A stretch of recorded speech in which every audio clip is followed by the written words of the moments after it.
Welcome to this week's episode of The Mixtape with Scott. I'm Scott Cunningham, the host. This week's episode is with an economist that's a legend to many of us, is definitely to me, because many of us learned econometrics from him. It's the Econometrician, textbook author, and early software developer, William Greene, Professor Emeritus at New York University. He's since retired and is now teaching at the University of South Florida, where he lives and has retired. Bill taught many of us econometrics, not because we took his classes, but because we used his textbook. His textbook has gone through 8 editions. It's massive. It was very influential for many decades. I learned econometrics on that book. And as I shared with him, even though we used Wooldridge for a lot of my classes, for some reason, I always went back to Bill's book when studying for exams. I use all the books. I'm a big fan. Jeff Wooldridge, Cameron Trivedi, Mostly Harmless. But I have a real deep fondness for Bill and Bill's book. In this interview, we talked about growing up in Long Island, moving to Ohio as a kid and the disruptions that caused his family, and discovering math while he was in high school, going to college, grad school, the whole spiel that I do with most of the guests. But his path was really interesting to me to hear a little bit more about the adoption of computing in econometrics and applied work early on, and how his own skills in the area of software ended up being very complementary with econometrics, and how it sort of had a big impact on his career and really the careers of many other people through him. I don't want to spoil anything, so I'm just going to leave it at that. But I hope you enjoy this interview as much as me. But just want to end with this little comment. The ethos of the show, for those that are tuning in for the first time, the ethos of the show is that stories matter. This is not the story of Bill Greene, Professor Emeritus at NYU. There's no such thing as the story. There's only a story told by someone, listened to. It's always got selection bias. It's always something that that gets reshaped as we hear it. But we have to try to hear the stories of other people, not make them sock puppets, and listen to them in their own words.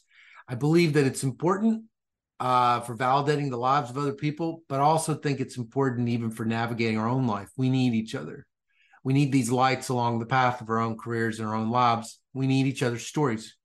It's with stories, I think, that many of us, maybe not you, but me and many others, we use people's stories to navigate our own life, our own story, to make sense of it. And I think that might sound touchy-feely, but I believe it's also true for us as economists and data scientists and whoever else is listening to this.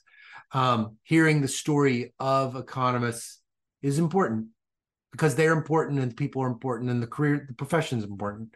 So I hope that you enjoy this. I'm a big fan of the econometricians, as you know. It's so much fun to listen to their story and to learn a little bit more about our origins as applied people and as econometricians. So thanks again for tuning in, and I hope you enjoyed this interview. It is my pleasure to have a legend, to me anyway, a person that taught me a lot as in my career about econometrics, Dr. William Greene. Thank you so much for being on the podcast. Well, thanks for having me. I look forward to it. Well, for the sake of the people that are listening, I've already said your name, Bill Greene, but maybe you could sort of say the organization that you sort of are affiliated with and who pays your paycheck right now. Well, right now I'm an emeritus professor at the Stern School of Business at NYU, but I'm teaching part-time at the University of South Florida in Tampa. So I teach an econometrics course at that university. Awesome. Awesome. Great. Well, this is really an honor, and it's really nice to meet you. But before we jump into the questions, I thought we could start with just an icebreaker. What's a vacation that you took as a kid with your family that, whether it was like being a little kid, well, I guess either a vacation you took as a kid with your family or as an adult with your family. What's a vacation that you still find yourself thinking about even now from time to time? Well, as a kid, we took a trip to Washington, D.C. and saw the buildings and the government, so forth. That was a nice trip. Mm, As an adult, I've done several cruises with my previous family, with my current family. That's always nice. yeah. Where all have you cruised? What's the Well, most interesting place that you went to? well, we've gone to Europe, cruised the Rhine. I taught a short course in Peru, and on the way back, we stopped in Machu Picchu, which is kind of on my bucket list, actually. So that was a great trip. We really enjoyed Wow. that. Wow. Machu Picchu is just something to be seen. It's really impressive. Huh. I don't know about that location. Where is that location? It's on the west coast of South America. Oh, wow. Oh, that's cool. I've actually never been on a cruise. It's, You've well, enjoyed them that all? wasn't part of a cruise. My wife and I Oh, just went there. I taught a short course at the university oh, down there, and we stopped in Machu Picchu on the way back. That is worth seeing. oh, wow. Wow. I'm gonna Google that. Okay, cool. Well, so let's get started. So I wanted to start when you were a kid. So where are you from originally? Well, until I was 12, I lived in a kind of middle class North Shore suburb in Long Island. Um, when I was 13, we moved to a little tiny town on the shore of Lake Erie in Ohio, which is where I went to high school, and then on to Ohio State for my undergraduate. Okay, so you grew up in Long Island, but then you moved to Ohio when That's you were correct. in 12. Okay. Okay. This was in 1958 to 60. It was a bad recession, Mm. and we moved to Ohio out of economic necessity. Oh, what was that? I actually don't know about that recession. What that was the late 50s? That was the late 1950s. That's correct. Oh, what was that recession? Just out of curious, if I'll forget. Well, I'm not that kind of are you economist. not that kind of economist? Yeah. That's not this kind of podcast either, I guess. We don't talk about macro recessions. I'm gonna Google that. Okay, so so what did your parents do for a living? I guess Well, my like what dad was a chemical engineer, oh and my mom was a homemaker, although she went to college. I don't think she was entirely happy about the way that all played out. yeah, yeah. Shit, wait. So your dad he lost his job in that recession at That's correct. that chemical that chemical engineering I think job? he was with Allied Chemical Company in New York. Oh. Did they become Allied Signal? I'm not sure. Oh, okay. I don't know. So he ended up having to I relocate. suspect not, by the way. I think they're still Allied Chemical. Oh, okay. Okay. He ended up losing that job in that recession. Do you And remember much of that? not really. I was only 10 or 11 years old. Huh. That can be a difficult time to move though. It was. Yeah. My mother especially was very unhappy about it. She was a dyed-in-the-wool New Yorker Oh. and ended up in a small town in Ohio. Oh yeah. Yeah. Long Island. What was it like growing up in Long Island though? It's quite nice. I mean, it's a leafy suburb, Mm, very comfortable. yeah. Yeah. Did your family get up to the city a lot when you live in a place like Long Island back then? Well, it was right next door, Uh, actually. y'all would like go into town and Well, we from time to time. My grandfather had a business in Manhattan, mm, so we ended up going into town every so often. mm, mm, yeah. I've always loved New York City. The culture of it. I grew up in Mississippi, but I've always wanted to just I guess all the so many great American movies that I grew up on, they're always in New York. So like That's right. my That's whole right. childhood, I just felt like I was always eavesdropping on life in New York City. Hmm. Yeah. So then they moved to Ohio. Did you have any siblings? I have a brother and a sister. My sister's older. Yeah. Uh, Were they my much brother's older? Oh, sorry. my sister's 5 years older than I am. My brother is 4 years younger. Oh, I'm the middle child. so your sister, she was late high school. when the move happened. That's correct. So that might was that hard for her? That move was disruptive for all of us, but Yeah, it was not like we had a choice. right. I had the same thing. My dad lost his job in Mississippi. He had a company that did all the payroll for the county and all these and then the personal computer kind of came and he just started losing contracts slowly, and then we Huh. just had to move to Memphis. But it was very hard. Yeah, moving as a kid in like seventh, eighth grade, high school is just it can be either it for a lot. It was hard for me. So your mom, so she was so y'all moved to Ohio. What kind of Right. stuff? What were your interests like? And when you were like in middle school and high school? Well, I was on the swim team. I played baseball. Um, I picked up an interest in math. Mm, The the state of Ohio has these math councils. They have these contests that they did at the time, and I participated in some math competitions. oh wow. As like a 12, 13, 14 year old, like as you were going into high school? That was high school. That was like sophomore, junior year in high school. That's like that math, that like math Olympics, kind of getting into that high level competitive math I guess so. type I stuff. don't know how high level it was thinking back because I didn't start learning calculus until I was in college. Mm. But nonetheless, they did have these competitions. How'd you get picked for that? Your teachers just kind of noticed, or you just Yeah. heard about it? The teacher picked it up. Huh?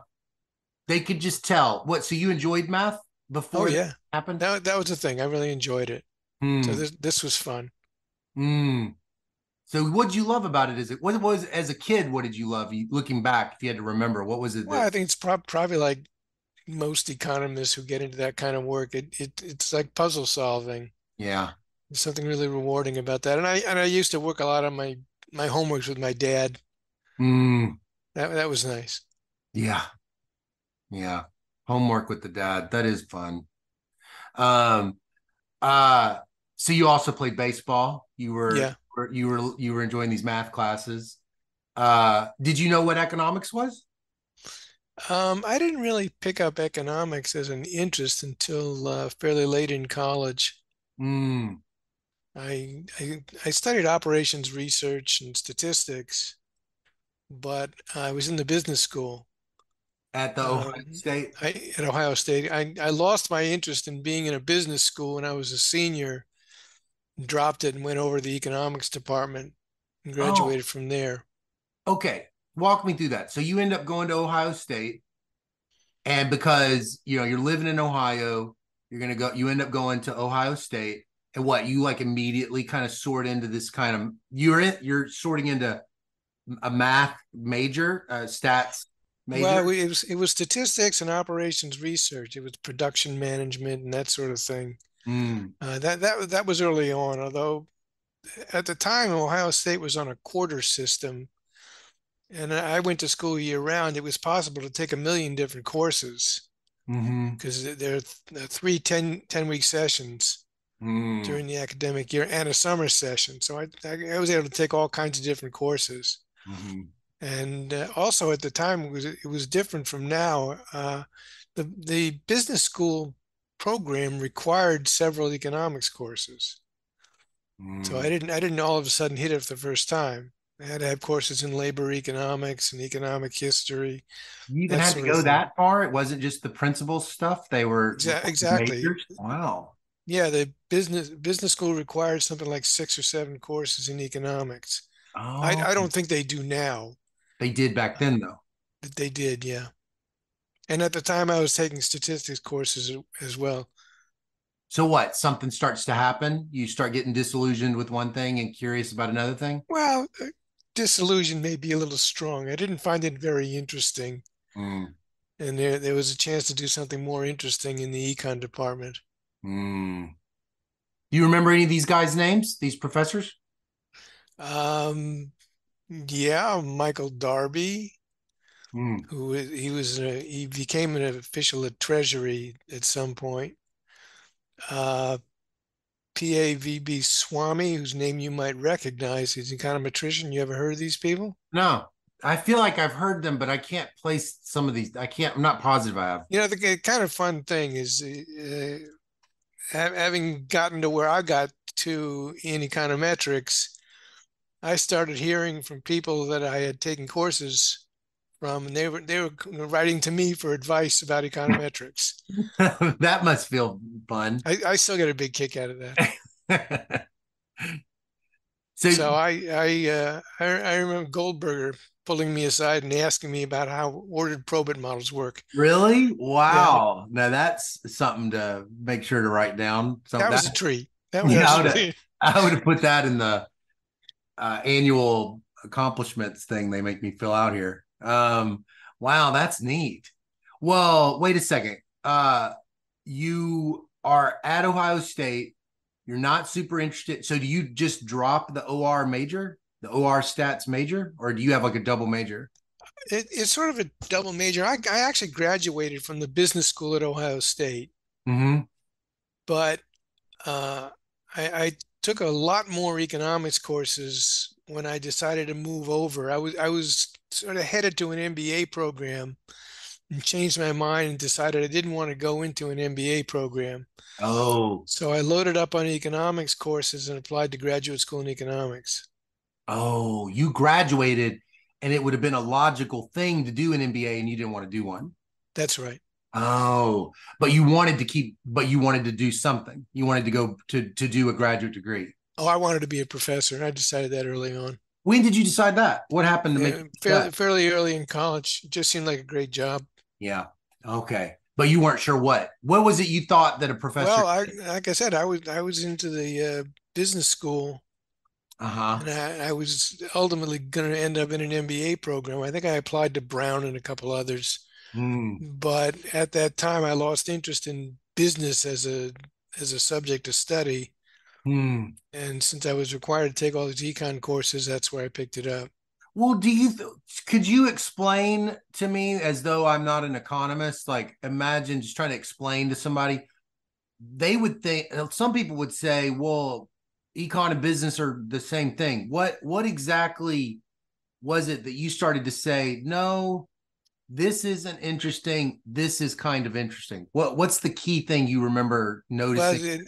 as a business school, I had to be involved in marketing courses, accounting, finance. I still consider accounting to be among the most useful courses I ever took, Mm-hmm. but just as a skill, not as a profession. Mm-hmm. So uh, it became that way for studying business generally. And Mm-hmm. at the time, because I had to take all these economics courses, and I was able to take statistics courses, Mm-hmm. that was just a natural place to move sideways into a Mm-hmm. new field. Um, I was also able to take econometrics classes. I took some graduate econometrics classes as an undergraduate, and that worked out well. Yeah. So I discovered econometrics and statistics fairly early on. Do you remember kind of feeling something as an undergrad in those econometrics classes and going, I think I might be better at this than I might be really good at this. Do you kind of remember any sort of feeling like this might Well, actually be a good fit? I certainly enjoyed it. I hate to say I didn't enjoy the some of the courses very much. They weren't taught very well, but the material came through anyway. Yeah. So I just developed a liking for the field.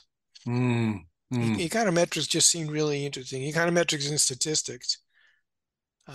Just coincidentally, I had a job at Ohio State uh, to sort of do work study kind of thing. And I worked in the computer lab. So mm. I was hanging around with statisticians and statistics majors and economists, and that all fit together very nicely. Do you think that I don't want to prime this conversation, but this is something I was going to ask about later. You know, were you sort of unique in your age cohort of economists, econometricians for sort of taken advantage of or being knowledgeable about computers? I'm just thinking about I want to ask you about LIMDEP in a little bit, but like Mhm. it seems like you were quick to capitalize on computers in ways that maybe not as many people did. But what I don't know if that question makes any I sense. know it makes great sense, and I think you're right. When I was in Madison, there was kind of a wave of this kind of work going on there. Hmm. There were a couple of pieces of software that were written at the time I was there, Hmm. and it was part of a general, I don't want to call it a trend, but just there was an island of work, kind of creative work in that area. There were a couple of statistics packages that grew up at Wisconsin at that time, and also a professor named Carl Jorskog Hmm. went through there. He was a friend of Goldberger's, Hmm. and he had a lot to do with some of the emerging software at the time. Hmm. And he came through Madison, and there were a bunch of working papers that came out of his work, and I just picked that up as I went along. So at Wisconsin is where you're beginning to kind of interact with software a little bit more. You're not doing that as an undergrad, I guess. You're like, No, I did. In my oh, senior year at Ohio State, I worked in a data lab. oh, that was the lab. Okay, got it. Yeah. And I was managing the statistics packages, we're talking really primitive here. This was a long time ago. These were the boxes of cards. Right, right. There's a package called the biomedical BMDP. You ever heard of that? No. Okay, there was a software package that it grew up into something, but I was responsible for managing that suite of programs. What does that mean to manage a box of cards? So, well, so you to run the program, you had to use the source code that was on those cards, Uh-huh. and we're talking the primitive days of computing here. At a time when software was encoded on 80 column cards. Mm-hmm. And to run a program, you would first feed the cards to a card reader, which contained the language, Mm-hmm. and then that would get translated after being read internally into a computer. Mm. You got to imagine how far back this I goes. can't even wrap my head around what we're talking about right now. I I still, know I teaching my MBA students at NYU once. I took a survey of the class and asked how many of them had any idea what an 80 column punch card was. This class was about 60 people. yeah, Not one, not one knew what it was. yeah, yeah. I mean, I know what it was because my dad was a programmer, but it was more like I knew, I've never touched one, so I've never like had to do it. Yeah. Let me ask you this question. I read this article and they were saying that, right now a lot of students don't think in terms of hierarchical directories, like something about the way that they've grown up with like Google search and with phones that search. When they teach these econometrics or statistics classes, students aren't always naturally building up like layered directories. And the article was written where it was like, talking about the challenges of this transition. But I just was like reading it and I thought, what's weird is my brain just thinks really in terms of spreadsheets and directories. It's like Right. data is a spreadsheet and you navigate directories because I grew up on DOS. And so I'm just Well, one that person. marks you as pretty old too, by the way. I know, I know. We had a PS2 Model 30 and I ran a bulletin board and as a little kid when I moved and when in Mississippi, when I moved in the eighth grade, I started a bulletin board and just like all my friends were hackers. But so let me ask something is when you grow up on punch cards and you program in punch cards, do you think about data and programming in a way that is almost antiquated when you move into The way stuff is Um, done with. that may overstate it. I learned computing at Ohio State. I learned it with several languages. I Uh-huh. learned something called assembly language, which is as primitive as it gets. Yeah. We used to say that's down close to the metal. Yeah. I also learned to program in Fortran and COBOL, which Yeah. I gather COBOL still exists, and Fortran is a language of choice in some fields. Mm-hmm. And these languages evolved, but what evolved at the same time was the software based on these languages, and this is what's causing the changes that you were talking about. Better algorithms and better search algorithms mean you can search for material in different ways Mm-hmm. and find and locate information in different ways more efficiently than before. Mm-hmm. And students get used to using those tools. Right. Even now, you can think, well, people use R, which is a very high level language, but it is a programming language. Yeah. So R has supplanted more primitive languages like Fortran. Yeah. So Yeah. people are not used to programming the way that Fortran requires because they can use R, which has big procedures. Yeah. A short name invokes a lot of computing that Mm. otherwise had to be done in piecemeal. Right. Right. Right. Right. So so you're in college, you are managing software, basically. You go to Wisconsin and you enter into the Wisconsin cohort, do you think, with like some natural human capital around software that was a little bit scarce for that? Probably so, yes. You think do you remember your faculties making note of it at all? Um, I don't know if the faculty did. I used to be a sort of internal consultant with other graduate students. Hmm. I helped them with computing. Hmm. Did you ever notice to yourself, I might have skills that aren't just econometrics, but that are really complementary to econometrics? Did you ever? Well, this computing business, and I think it's still the case, is a very useful and powerful complement Mm-hmm. to the skills, whatever skills those are, Mm-hmm. that one brings into being an economist. Yeah. Yeah. Yeah. Totally. Totally. So you get in and out of Wisconsin really fast. Wikipedia has you getting there in 72 and graduating in 76. Is that That's right? correct. That's correct. Was that fast back then? That's so fast now. It was pretty fast. The day that I took my final oral exam, three people did it that day. Mm-hmm. It was quite an unusual day. Wisconsin. So the mode would have been 5 back then, Yeah, and so you were. So why did you get in and out so fast? You think? I was just able to finish what had to get done. What'd you work on?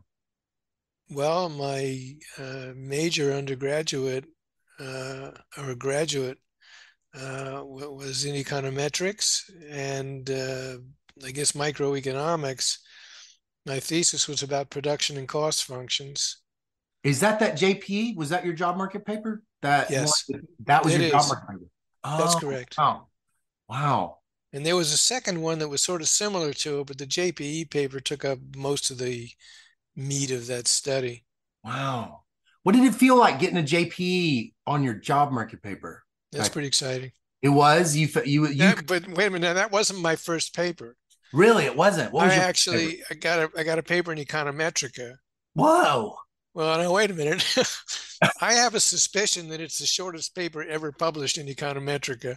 Oh yeah. I submitted this. It was a real econometrics paper, but they didn't really like it. He said, "Well, you could make it a note." They used to do notes, Uh-huh. so this 25-page paper became 4 pages. Oh man, They, that's a they, skill. but now wait, they didn't like the 4 pages either. So I ended up with about a 6 or 7 line paragraph Oh gosh. that, That's amazing. and that was my first paper in Econometrica. Wow. Has that been cited much? I don't think it's ever been cited. That's amazing. I didn't know to get a 25-page econometric article down to 6 or 7 lines must be brilliant. That to be able to do Well, that. I don't know if they would use the word brilliant. My if they told me to get something down from 25 pages down, it would just be 25 different pages. It would just, I have no ability to get it shorter. That's amazing. You don't go directly to NYU. You go to this thing, Civil Aeronautics Board. No, no, I went to Cornell University. My, Oh, my my okay. first job was at Cornell, Oh, that was your first job. Okay. 1976 to 1981. I was at Cornell. Oh, why do I have something about so I thought I saw that you went to the Civil Aeronautics Board in I DC. did. I went to the CAB in 82, but for the summer. I Oh, just I just took a summer job at the CAB. oh, Wikipedia doesn't even mention Cornell and then it has something you Is just that did. right? Yeah, we need to Okay. it's impossible to update anything on Wikipedia anymore. But you have to get past the editor cartel. They're hard to get past. So I remember there's a Wikipedia page for LIMDEB. We yeah. had to Oh, we had to we had to edit it, and then there were a bunch of trolls running the show. yeah. It was like getting past Attila the Hun. Yeah. I think that's probably still true. Who knows what Chat GPT is doing to the Wikipedia community though. All right, so you go to Cornell. So you're there for 5 years. So what was that like? Um, Do you Not like that very. time? It wasn't the best time of my life. Cornell's department was pretty good, but they were number 16. They always thought they should have been number 11. Ah, Um, that's a big jump. That one, yeah, you got to do a lot of it, things to change. it was okay. It was a nice job. And we used to teach our classes in the morning and then go skiing in a nearby ski area in the afternoon. That's kind of nice arrangement. Mm, And the scenery around there is terrific. Living upstate is kind of nice. yeah, you were kind of back Uh, home a little bit. um, Not totally, but I mean, how Not far away is that really. from Long Island? A couple hundred miles. Oh, okay. It's totally different. Yeah, it's like you're not Yeah, can't just drive up through it's town. it's upstate New York, which Got it. is but upstate New York is beautiful. I mean, Yeah. it was a nice place to live. Ithaca is a nice leafy town, Mm-hmm. interesting town. Mm-hmm. Um, Cornell as a place to work was okay. The students were great. Who were Really, some of the really. econometricians that were your colleagues? Well, Nick Kiefer was the main person. Yeah. Um, can't think of. While I was still there, I taught the two graduate econometrics classes that they offered. Yeah. And then Nick came, and they could broaden the program a little bit, but I left soon after he, or took maybe a year or two after he came. So you're doing this like empirical IO econometrics. I That's guess that's if right. I like Yeah. had to describe the research agenda, would that be accurate? Although now I think of you as a It's rather different from contemporary IO, yeah, but uh, at the time, I guess you'd think of it as an industrial organization. yeah, because you're My doing my cost thesis in function. the JPE paper was about economies of scale, Mm, which fed into restructuring the electricity business. so it's kind of getting into like regulatory. Yes. That's is that the connection with this summer thing at the CAB? No. No, No. so The that's summer not. thing at the CAB was just a summer job I took. I was going to be leaving Cornell soon after that. Uh-huh. Uh-huh. So it's like you're working on empirical IO, but you don't feel comfortable kind of calling it that. Would you have called it that back then though? Empirical IO? Did they have that phrase back then? Well, they did, and I wouldn't say it was the same thing. It was more econometrics. It I, was. I did do a subfield in what we called industrial organization at the time. Uh-huh. Uh-huh. It's rather different from what we think of as applied micro, which is what it evolved into. Bill, I don't understand the distinction. So it's like, why wouldn't it just be why would it be econometrics and not like IO? You're talking about something subtle. The paradigm of IO has changed completely Mm-hmm. since then. Um, in the 1970s, we're talking about uh, uh, a methodology pioneered by Leonard Weiss and a couple other people who looked at oligopoly models Uh-huh. and behavior of oligopolies. And that's the meat of what would have been called industrial organization at the time. Mm. Hmm. And then you had theories of regulation, but rather unlike it's done now. Well, That's group has evolved. but are you kind of describing in your own specialization that you know that you felt like you were more of an econometrician in those applications? Is that what you're kind of saying? Because Yes, that's what you're trying to say. Okay, that is correct. I I thought of see. my graduate work as econometrics. Oh, well, so then how would you have described, like, in your research statement, in like 1985, like the last 10 years, what would you have said, like, is your up to that point, what your like research agenda was in econometrics? Well, by 1985, I was involved in two rather narrower subfields, discrete choice modeling, which was beginning at that time. So I was in that early, Mm, and also frontiers and efficiency. Stochastic frontiers and efficiency. I was one of the early people in that area. mm.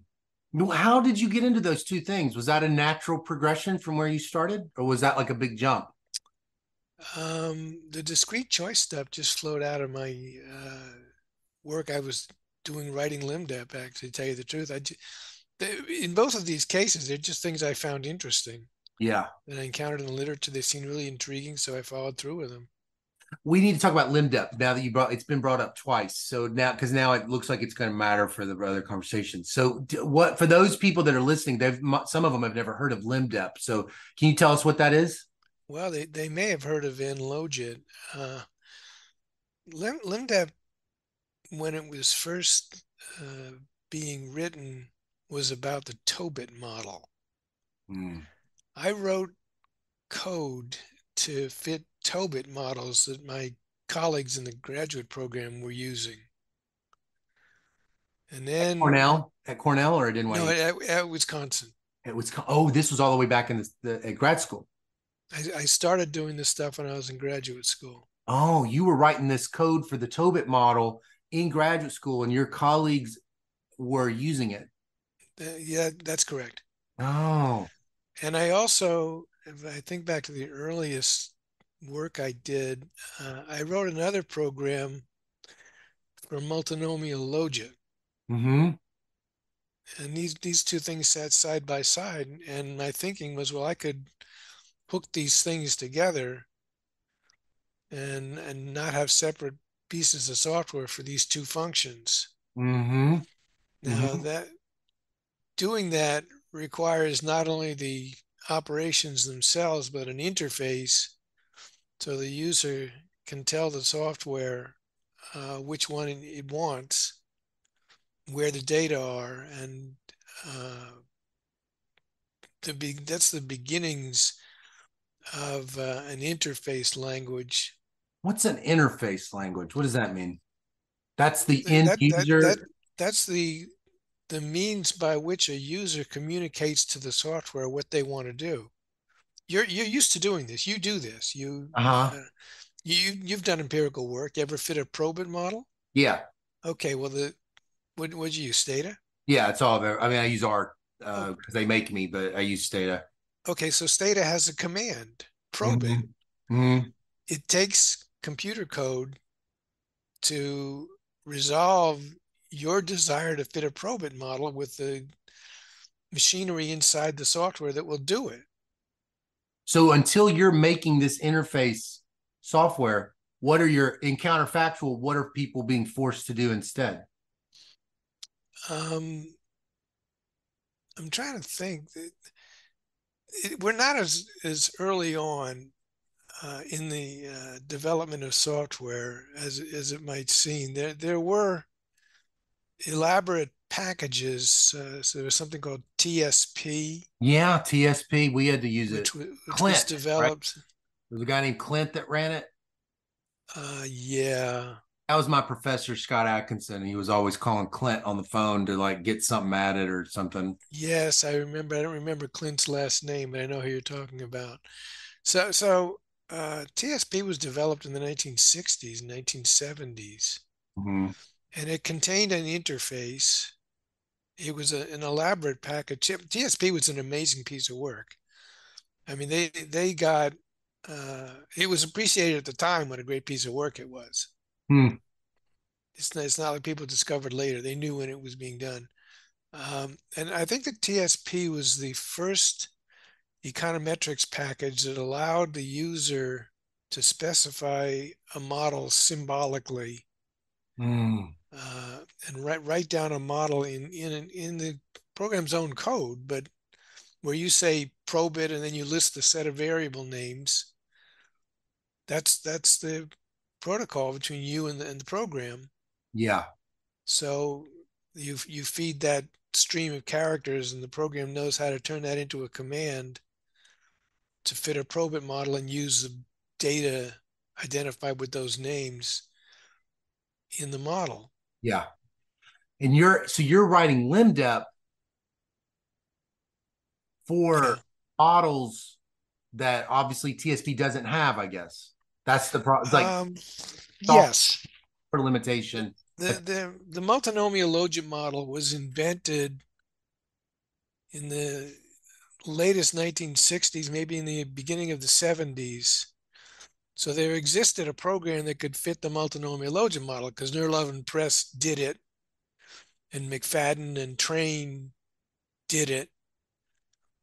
But uh, what I did was stitch these things together inside a bigger package that had a menu of things that you could choose from. Once I had the multinomial logit and the Tobit model stuck together in the same package, it was then easy with a kind of hub and spoke design to staple onto that a probit estimator, which it's a very short step from Tobit to probit. Right.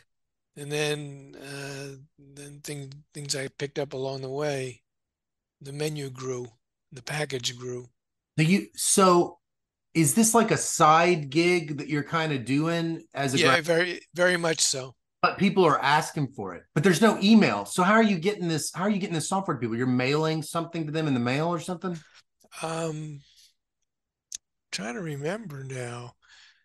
I I distributed. Let's get the timing right. So when I was in graduate school, it was all within the department at Wisconsin. Mm-hmm. Oh, Didn't get out. circulated within the department. Uh, I was at Cornell that I first started sending it to other Oh, people. are you what are you sharing? It's not a floppy disk. That's an interesting question. So at the very beginning, I used to distribute it on 9-inch reels of tape, Mm. computer tapes. Now there's like 800 feet of What tape on it. own personal copy of this tape? Or are you copying it for someone? That's got to be No, expensive. I would go to the bookstore and buy their current stock of tapes, and I would copy the software onto these tapes. What would that cost? They weren't that expensive. The computer tapes were pretty cheap. You're just giving it away to people?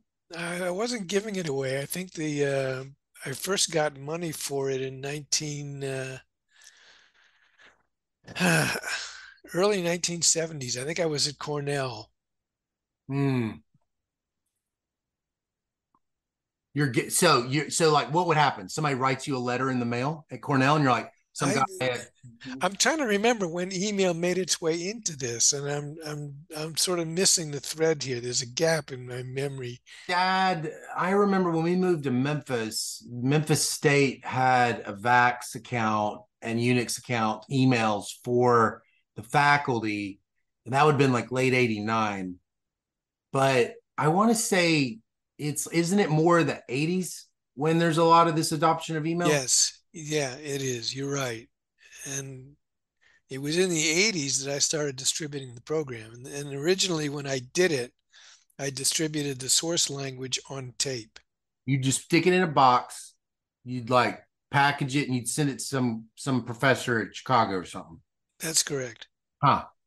Who are some of the early people that were writing you that I would know about? Oh, there's a club out there. I can't think of names. One of them was my wife, who used it with some colleagues of hers.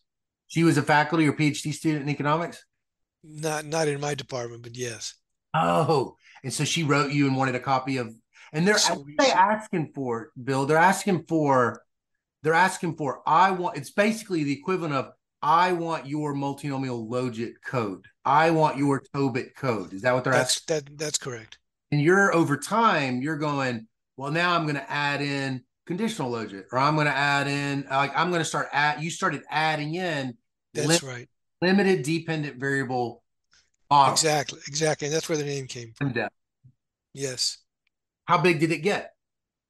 Well, you It's a you big got to company. you got to come up to the present. Well, as a company, it never got very big. Although I don't know, they do gross revenue over the entire span of time is in the millions.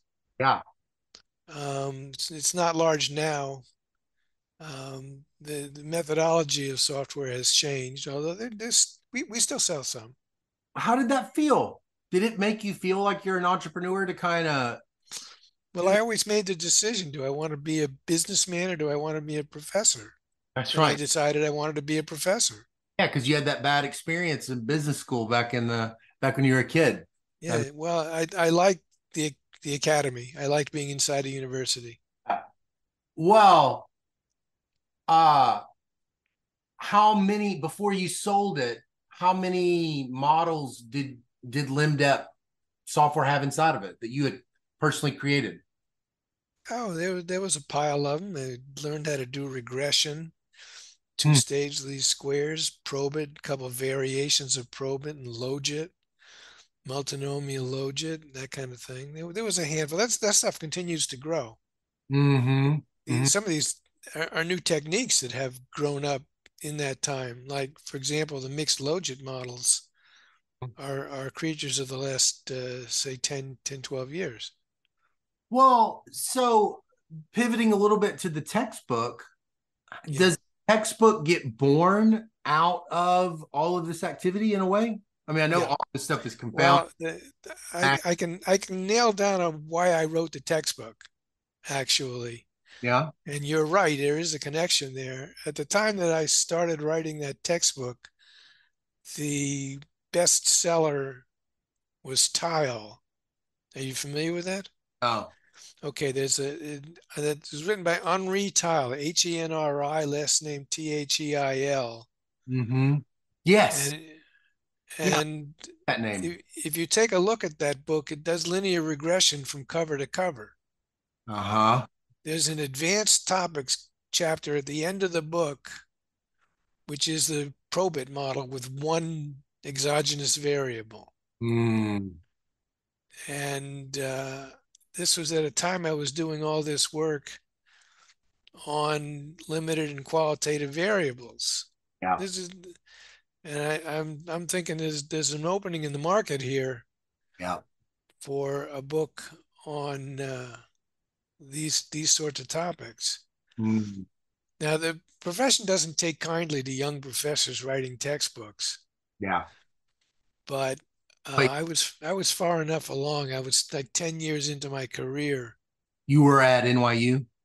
Uh, I I had yes, this took place at NYU, So you're like this is like what, like 85? thereabouts. Yeah, That's it took quite a long time to write it because I took a 2-year hiatus. I mean, I only know the later editions, and that it's a huge textbook. So was the first edition a big textbook like that? Yeah, it It's was. comprehensive. I mean, when I think of the book, I don't think of a book that's just qualitative dependent variables. I No. It's meant to be a complete course in econometrics. You were motivated because of this gap that Tile did not really his was not comprehensive. It did not cover. Well, there were other books at the time. There was one by Jack Johnston. Huh? There was a very famous book by Arthur Goldberger, Yeah. Econometric Theory, Yeah. and it struck me that there was room here to start building nonlinear models, and creative people were using nonlinear techniques, and these weren't taught in the textbook. Mm-hmm. So that's why I wrote that. So let me ask you, why aren't you at this time content to just write your papers and teach your classes? Why are you like making companies and creating software for people and writing these, major, very valuable textbooks? What is it about you at this time that makes you be different in that way if you had to explain it to me? Well, it was just work I enjoyed. I mean, these things fit naturally together, Yeah. going back to when I was in graduate school. Mm-hmm. Um, I have to admit, I enjoy the consulting role, not consulting to make money, but the consulting role that makes people write to me and ask me questions about econometrics just for their own work. I enjoy that. Yeah. That's a powerful motivator. Yeah. Yeah. Yeah. So some of this was that, but I never wanted to go into business. I mean, a lot of what Stata does, LIMDEP did before Stata did it. Mm-hmm. And if I had decided to go be an entrepreneur, I guess that I would have competed in that market with them. But it was never what I wanted to do. Right. Do you remember? It was Finis Welch, right? That starts Stata. That's correct. You remember noticing Stata like being advertised for the first time or anything like that? Not really. No. Were they in competition with each other? I mean, they sounds like they are, but is that true? Well, it was never a very strong competition because Stata and SAS embarked on a path to be large software companies. Uh-huh. There are large economies of scale here. Yeah. Right. Right. Right. You would have had to leave academia and devote yourself to it. There's a guy named David Lillian Uh-huh. who he was a time series economist at I think Irvine, UC Irvine. Mm-hmm. He developed a package called micro TSP, Yeah. I which thought evolved. TSP. That's not TSP. No, it's not. It evolved into becoming e-views. Ah, yeah, yeah, yeah, yeah. Okay, well, Lillian ultimately left academia to be e-views. He ultimately sold the package for an enormous amount of money, but that was a career path. He left the academy, Yeah. Right. and that's what he wanted to do. Yeah. That was just never the path I wanted to take. Hmm. You thought about it though. I considered it. Yeah. Didn't take long though. That you were No, like, "Good." being a professor was worth having.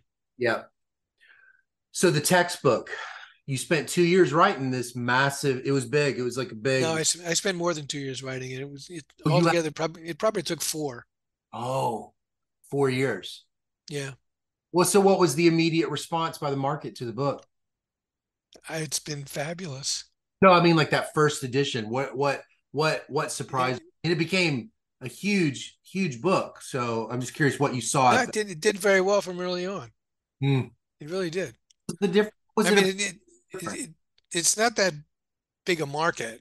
Yeah, yeah, yeah. So when I say it did very well, my kids got to go to college, but I didn't get a tutor house in the country. Yeah, yeah. Yeah. So what do you think um why did it do well? If you had to explain it to me. I I worked very hard to make it appeal to a wide audience, and whatever formula I was using, it must have worked. What do you think that formula was? What makes it different? Well, It's fast. Now, if you look at um, Jeff Woolridge's econometrics text and Cameron and Trivedi's microeconometrics, those are the main competitors. Yeah. They the example that riffles through both of those books and through economists do this habitually is a wage equation. Yep. And I thought, well, there's more to life than wage equations. Right. So I've got examples from political science, Yep. from engineering, from transport economics. One of my favorites is a model for pricing Monet paintings, Mm, auction prices. I wrote it to appeal to a big audience, a wide audience. Political science, sociology. did you give people access to Limbed Up? You like give I did. I think it was the fourth edition had a CD tucked into the back. Yeah, I remember those old CDs in the books. Those were great. Yeah, but it didn't. It wasn't a big hit. Along a big giant reel of tape on the first edition. No, no. It was by that time. It was a CD. It was a CD. Yeah, Wow. What an achievement. You must be so proud of it. I mean, eight. I am. Yeah. That's the big nut in my career. It's fantastic. I mean, it's just well, so what? Are you gonna keep doing it? You got a No, ninth edition that you're working, no, you're it's done. That's done. it. There won't be a ninth edition. Does the publisher come to you and say, we want there to be a ninth edition, we're gonna bring on this kid? Now the publisher came to me and said they wanted an eighth edition, but my run may be nearly over. That I was mean, it had a great run, but I think the profession has moved on. that's fabulous. So there won't be a ninth edition. Yeah, uh that's the book that I studied for the prelims on with at Georgia. Yeah, I get a lot of mail about the book. That, like I said, that's You know what it that's is? the biggest thing. I love Jeff Wooldridge. I'd take a bullet for him, but the book I just noticed I kept pulling out to study for the prelim, even though the panel class we used Jeff's. I just kept using yours. I don't know what it was. I still don't know what it is. I found. Well, I'll tell you, the book has 100,000 citations. Oh, does it really? Yeah, Wow. Well, that must make you feel so great. yeah, it's catching on. That's worth having. Yeah, yeah. Well, let me kind of wrap things up because it's top of the hour. This kind of just a conclusion. If you could go back and talk to that kid at Wisconsin who was a PhD student, 1972 to 1976, let's say your second year, let's say like early in the program. Okay. They've still got a little bit of a road left. And I don't mean like a generic kid. If you could go back and talk to that kid, what do you think that the young Bill Greene would really benefit from knowing if you could just tell him about, not necessarily tell him what's going to happen, but tell him what's important, that like without giving them a clue of like, these are the events that are going to happen in your life. What if you could just go back to them and say, this is what's important, in my opinion, that that I want to give you as a gift? What do you think that they would really benefit from? I think the most satisfying aspect of my career since then has always been this working to help other people with their work. Mm-hmm.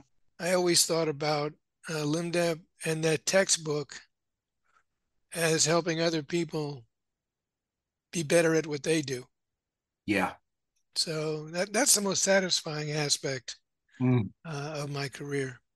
You think that would have So resonated with the young Bill Greene to know that his older self really has enjoyed helping people? I think so. Yeah. Yeah. That's great. Well, you have helped a lot. You've helped me. I uh, am a huge admirer of you, and really benefited from the book. I'm one of the 100,000, I guess, or one of the millions or whatever that have just so benefited from you teaching econometrics and I'll tell you, there's a resource that I have as a teacher. huh? People write to me with questions about their work Yeah. because of the textbook. I call these 911 calls, Yeah. and I use them in my classes all the time Oh, because I figured people get to see what other people just like them right. are asking. Yeah. That the stuff that I'm teaching, people really use it. Yep. Yep. Well, boy, we've all benefited from your generosity. It's funny. No, I really appreciate it. Well, this has been a wonderful call. Just to hear, I mean, this talking to you is one of these things where I always conclude and think maybe we should do a part two. So I might bother you for a part two one day of hearing more of your story. But just hearing just a little bit of what it's been like, on your journey is just so neat. So I really appreciate your sharing all this with me and talking to me and indulging It's, on it's, random it's questions. my pleasure. Thanks for having me. All right, you have a great day. Okay, you too. Gonna see us through.